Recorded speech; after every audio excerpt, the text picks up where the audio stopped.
എന്താ വെച്ചാൽ നമ്മള് വിഷു ആഘോഷങ്ങളൊക്കെ ഏതാണ്ട് പരിസമാപ്തിയിലെത്തിയല്ലോ.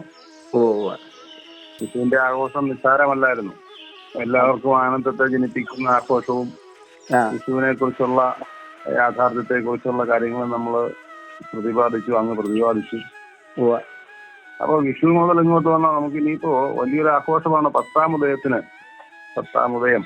അതെ അതെ അതെ. നമ്മുടെ എല്ലാ ക്ഷേത്രങ്ങളും ശിവരാത്രി പോലെ തന്നെ ഏതാണ്ട് മുഴുവൻ ക്ഷേത്രങ്ങളിലും ആഘോഷം ആനന്ദം നടക്കുന്ന, പ്രത്യേകിച്ച് ദേവി ക്ഷേത്രങ്ങളിൽ നടക്കുന്ന ദിവസമാണല്ലോ പത്താം ഉദയം.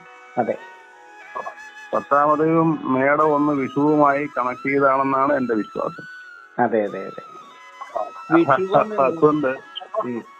അതുകൊണ്ട് ഈ മേടം വിഷു മുതൽ പത്താമതയം വരെയും പത്താമതയത്തിന്റെ പ്രാധാന്യവും എന്താണെന്ന് അറിഞ്ഞുകൊണ്ട് നമ്മുടെ ജനത ആചരിക്കുന്നതിന് വേണ്ടിയിട്ട് പ്രണവവേദയിലൂടെ